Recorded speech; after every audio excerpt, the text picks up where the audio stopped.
आज हम पढ़ेंगे कबीर का दूसरा पद। ठीक है, यहाँ पर कबीर कह रहे हैं कि संतो देखत जग गौराना।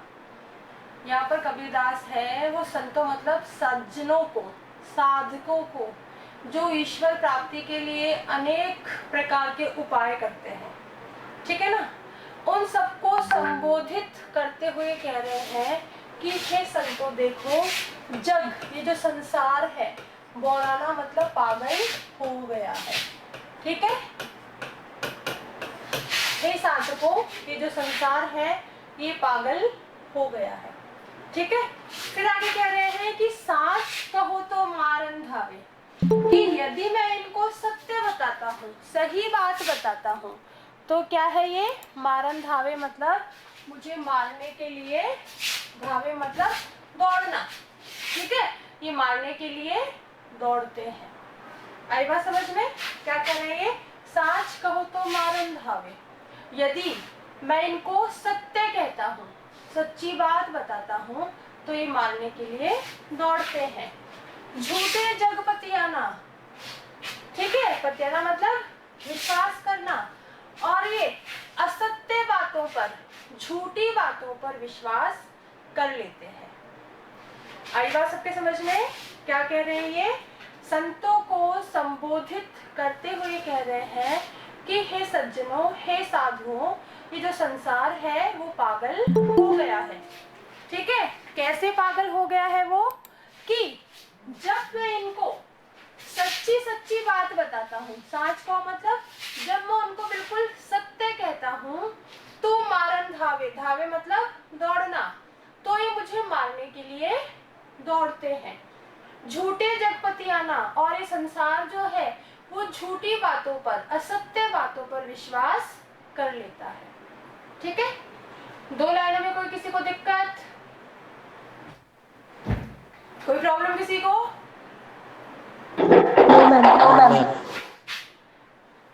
नेमी देखा धर्मी देखा, यहाँ पर कवि कह रहे हैं कि मैंने संसार में अनेक प्रकार के नेम, नियमों का पालन करने वाले, धर्मों का पालन करने वाले लोगों को देखा। ठीक है, नेमी देखा धर्मी देखा, मतलब मैंने इस संसार में ऐसे लोगों को देखा जो मतलब बड़ी कठोरता से नियमों का पालन करते हैं, धर्मों का पालन करते हैं। प्रात करे स्नाना, स्नाना मतलब स्नान करना। ठीक है, और सुबह प्रातः काल ये सारे लोग स्नान करते हैं, नहाते हैं, और ये सोचते हैं कि जल में नहाकर हम शुद्ध हो गए। आई बात समझ में? क्या सोचते हैं नेम धर्म करने वाले लोग? क्या सोचते हैं कि हम प्रातः काल स्नान करके शुद्ध हो गए, पवित्र हो गए। लेकिन कबीर क्या कहते हैं कि स्नान करने से मन की शुद्धि नहीं होती, वो मन की शुद्धता पर जोर देते हैं। हमें तन की शुद्धता से ज्यादा अपने मन की शुद्धता पर ध्यान देना चाहिए। हमें जरूरत मन से पवित्र होने की है, तन से पवित्र होने की नहीं है। ये सारी बातें आपको उसमें लिखनी है यदि व्याख्या करोगे तो, जो मैं बता रही हूँ। आई ना बात सबके समझ में? क्या कह रहे हैं वापस देखो, कबीर यहाँ पर कहते हैं कि मैंने संसार में अनेक लोगों को देखा जो बड़ी कठोरता के साथ नियमों का पालन करते हैं, धर्मों का पालन करते हैं। ठीक है, और प्रातःकाल स्नान करते हैं, और प्रातःकाल स्नान करके ये सोचते हैं कि वो शुद्ध हो गए, पवित्र हो गए। लेकिन स्नान करने से मन शुद्ध नहीं होता। आई बात समझ में यहाँ तक सबको? समझ में? ठीक है, चलिए आगे कह रहे हैं आत्म मारी पखा नहीं पूजे। आत्म मतलब परमात्मा। ठीक है, मारी मतलब यहाँ पर क्या है? भुलाकर। पखाने मतलब क्या है? पत्थर। ठीक है, यहाँ पर कबीर कह रहे हैं, और ऐसे लोग क्या करते हैं? नियमों का पालन करने वाले, धर्मों का पालन करने वाले लोग क्या करते हैं, अपने मन में स्थित परमात्मा को भूलकर, ठीक है, अपने मन में स्थित, आत्ममारी मतलब अपने मन में स्थित परमात्मा को भूलकर पखाने पूजे मतलब पत्थरों की पूजा करते हैं, मूर्तियों की पूजा करते हैं, ठीक है, उनमें कछु नहीं ज्ञाना। वास्तव में ऐसे लोगों को कुछ भी ज्ञान नहीं है, वो वास्तविक सत्य को नहीं समझते कि जो ईश्वर है वो पत्थरों को पूजने से नहीं मिलता। आई ना बात समझ में?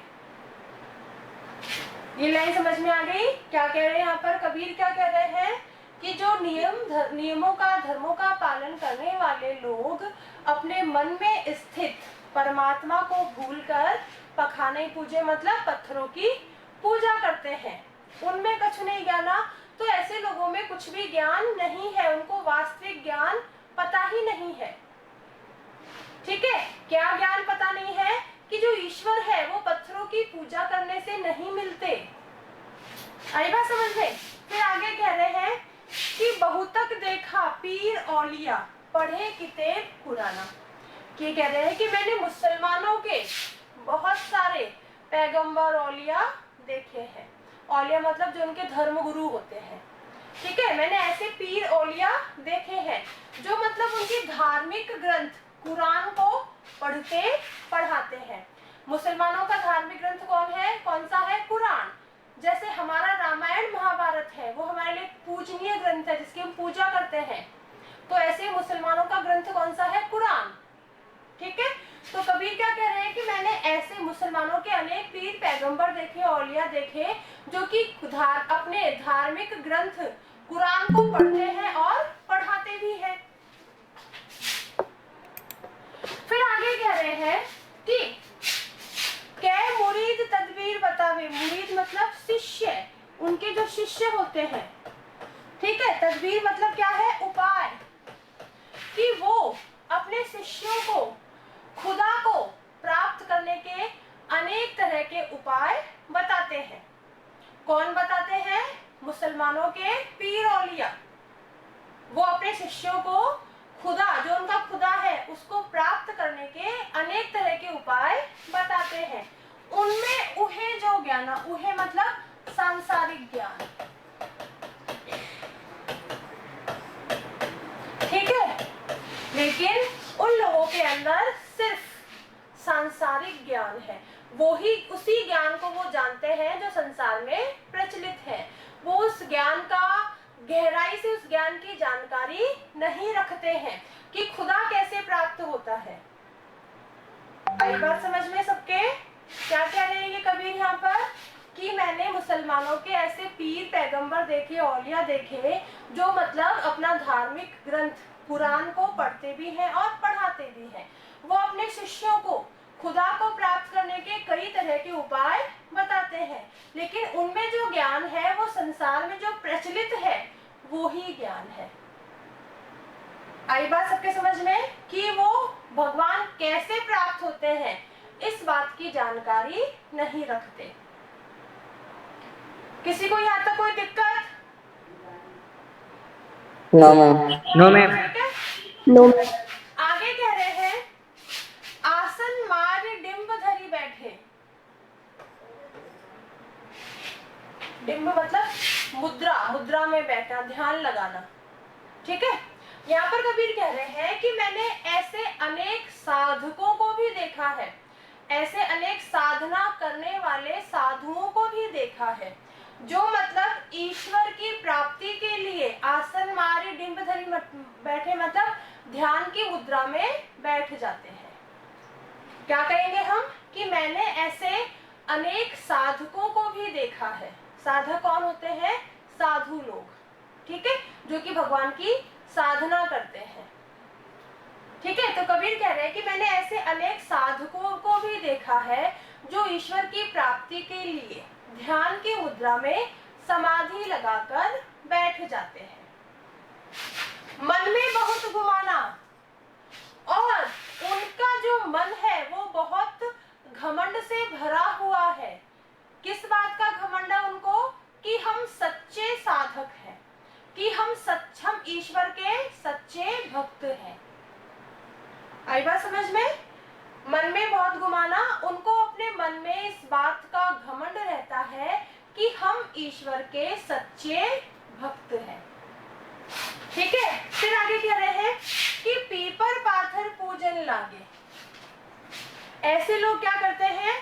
पीपल के वृक्षों की और पत्थरों की मूर्तियों की पूजा करते हैं। तीर्थ गर्व भुलाना, और जो तीर्थ यात्राएं करते हैं उनको सबके सामने बड़े गर्व से बताते हैं। तीर्थ गर्व भुलाना मतलब कि जो तीर्थ यात्राएं करते हैं उनको बड़े गर्व के साथ दूसरे लोगों को बताते हैं। लेकिन भुलाना मतलब, लेकिन वो कबीर कहते हैं ये सब क्या है? दिखावटी बातें हैं, ये सब आडंबर है, बनावटीपन है। ठीक है, वास्तव में ऐसे लोग ईश्वर के भक्त नहीं है। वो कहते हैं कि तीर्थ यात्राएं करना, पीपल के वृक्षों की पूजा करना, पत्थरों की पूजा करना, ये सब भ्रम है। ये सब क्या है? भ्रम है। इस बात को वो लोग भुलाना मतलब भूल गए हैं। वापस देखो इस लाइन का अर्थ, पीपर पाथर पूजन लागे। ऐसे जो लोग हैं वो पीपल के वृक्षों की पूजा करते हैं, पत्थरों की मूर्तियों की पूजा करते हैं, और जो वो तीर्थ यात्राएं करते हैं उन यात्राओं को सबको बड़े गर्व से बताते हैं। ठीक है, लेकिन वास्तव में ये भूल गए हैं कि इन सब से ईश्वर की प्राप्ति नहीं हो सकती। ठीक है, फिर कह रहे हैं टोपी पहरे माला पहिरे छापा तिलक अनुमाना। कबीरदास जी कह रहे कि मैंने ऐसे लोगों को भी देखा है जो धर्म का दिखावा करने के लिए सर पे टोपी पहनते हैं, गले में अनेक प्रकार की मालाएं पहनते हैं, छापा तिलक मतलब, और अपने माथे पर अनेक प्रकार के छापे और तिलक लगाते हैं। ठीक है, किसी को जहां दिक्कत हो पूछ लेना। फिर आगे कह रहे हैं कि साखी सबदई गावत भूले आतम खबरी न जाना। ऐसे लोग, धर्म का दिखावा करने वाले लोग भगवान के दोहों को, साखी शब्द मतलब दोहों को गाते हैं, पदों को गाते हैं, भक्ति का प्रदर्शन करते हैं। कैसे भक्ति का प्रदर्शन करते हैं? भगवान के भजन गाकर अपने आप को सच्चा भक्त साबित करने का वो दिखावा करते हैं। ठीक है, दिखावा करते हैं। क्या कह रहे हैं वो? कि ऐसे लोग भगवान के पदों को गाते हैं, ईश्वर के दोहों को गाते हैं और अपनी भक्ति का प्रदर्शन करते हैं। आत्म खबरी न जाना, लेकिन उसके अंदर स्थित, उसके मन में स्थित जो परमात्मा है उसको न जाना मतलब उसको नहीं पहचानते। ठीक है, समझ में आ गई बात सबके? फिर आगे कह रहे हैं कि हिंदू कहे मोहि राम पियारा, तुर्क कहे रहीमाना। संसार में जो हिंदू और मुसलमान हैं उनमें से हिंदू तो क्या कहते हैं? मुझे राम प्यारा है, मुझे राम प्रिय है, मैं उसकी भक्ति करता हूँ। मुसलमान कहते हैं कि मुझे अल्लाह प्यारा है। तुर्क मतलब मुसलमान। ठीक है, मुझे रहीम प्यारा है, मतलब मुझे जो रहमत करता है, जो हमारे ऊपर रहमत करता है, दया करता है, ऐसे रहीम से मुझे प्यार है। फिर कह रहे हैं आपस में दो लड़ी मुए मर्म न काबू जाना। और इनको ये नहीं पता कि ईश्वर राम और रहीम ये सिर्फ नाम मात्र है, ईश्वर एक है। ये तो भगवान के नाम है अलग अलग, ईश्वर तो एक है। इस रहस्य को वो नहीं जानते और वो क्या करते हैं? आपस में दो लड़ी मुए, और दोनों राम रहीम के नाम पर आपस में लड़ते भिड़ते हैं।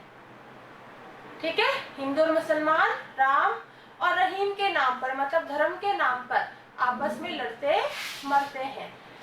मर्म न काहू जाना, वो इस रहस्य, ये रहस्य उनको पता ही नहीं है कि ईश्वर एक है।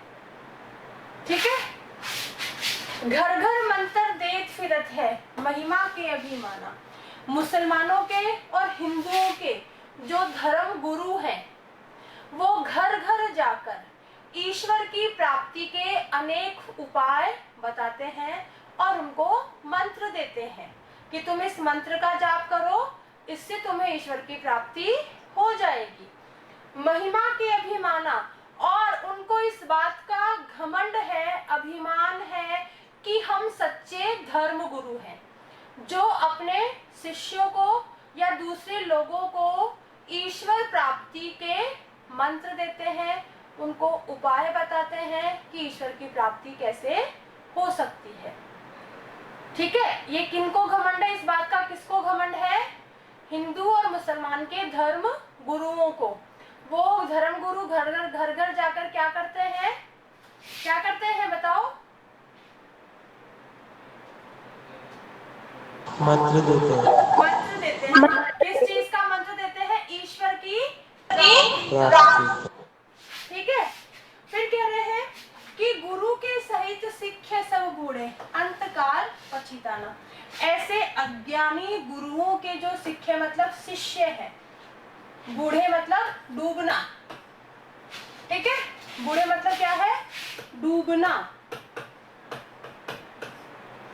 ऐसे अज्ञानी शिष्य और अज्ञानी गुरु, ये सबके सब डूब जाते हैं। डूब जाते हैं मतलब इनको, अर्थात इनको ईश्वर की प्राप्ति नहीं होती। और फिर जब इनका अंत समय आता है, अंतकाल पछताना मतलब जब इनका अंत समय आता है तो इनके पास पछताने के अलावा दूसरा उपाय नहीं रहता है। ठीक है, फिर कह रहे हैं कहे कबीर सुनो हो संतो ई सब भ्रम भुलाना। कबीरदास जी कहते हैं कि हे संतो सुनो, ये जो ई सब भ्रम भुलाना मतलब ये जो भ्रम है, संसार क्या है? एक माया है, एक मोह है और एक भ्रम है, इसको भुला दो। ठीक है, संसार को माया और भ्रम समझकर भूल जाओ। वास्तविक सत्य सिर्फ ईश्वर है और ईश्वर एक है। ठीक है ना, ईश्वर एक है। फिर कह रहे हैं कि तेतिक कहो, मैंने इनको कितना कहा, मैंने ऐसे लोगों को कितना कहा, कहा नहीं माने, इनको मैंने कितना समझाया पर इन लोगों ने कहा नहीं माना, मतलब पर इन लोगों ने मेरा कहना नहीं माना। सहजे सहज समाना, सहज मतलब ईश्वर। कबीर क्या कहते हैं? ईश्वर की प्राप्ति बिल्कुल सहज मतलब स्वाभाविक, मतलब आसानी से, सरलता से, मन के शुद्ध होने से, पवित्र होने से ही होती है। ठीक है ना, ना कि अनेक प्रकार के उपाय करने से। तो कबीर यहाँ पर किस बात पर जोर देते हैं कि ईश्वर की भक्ति करनी चाहिए। स्वभक्ति कैसी होनी चाहिए? स्वाभाविक होनी चाहिए, सहज होनी चाहिए, पवित्र होनी चाहिए, शुद्ध होनी चाहिए। और ईश्वर की भक्ति ईश्वर को एक मानकर की जानी चाहिए, तभी ईश्वर की प्राप्ति होती है, ना कि अनेक तरीके के उपाय करने से होती है। आ गई सबके बात समझ में? ये वाली आई कि नहीं? Yes ma'am. ठीक है, सबके समझ में आ गई? मैं एक बार लास्ट लाइन वापस से बता दूं। अच्छा, बताती हूँ। कहते कहो कहा नहीं माने, कि ऐसे लोगों को मैंने कितना कहा, कितना समझाया पर इन लोगों ने मेरा कहना नहीं माना। सहजे सहज समाना मतलब हम यहाँ पर ये कह सकते हैं कि जो ईश्वर की प्राप्ति जो है वो सहज प्रेम, स्वाभाविक प्रेम से ही प्राप्त होती है, ना कि अनेक तरीके के उपाय करने से होती है। भगवान किसके वश में है? प्रेम के वश में है। ठीक है ना, इतनी बातों को छोड़कर तुम सीधी सरल बात ये कहना कि जो भगवान की प्राप्ति है वो स्वाभाविक प्रेम से होती है। सरल प्रेम के द्वारा भगवान को प्रसन्न किया जा सकता है और उनको प्राप्त किया जा सकता है।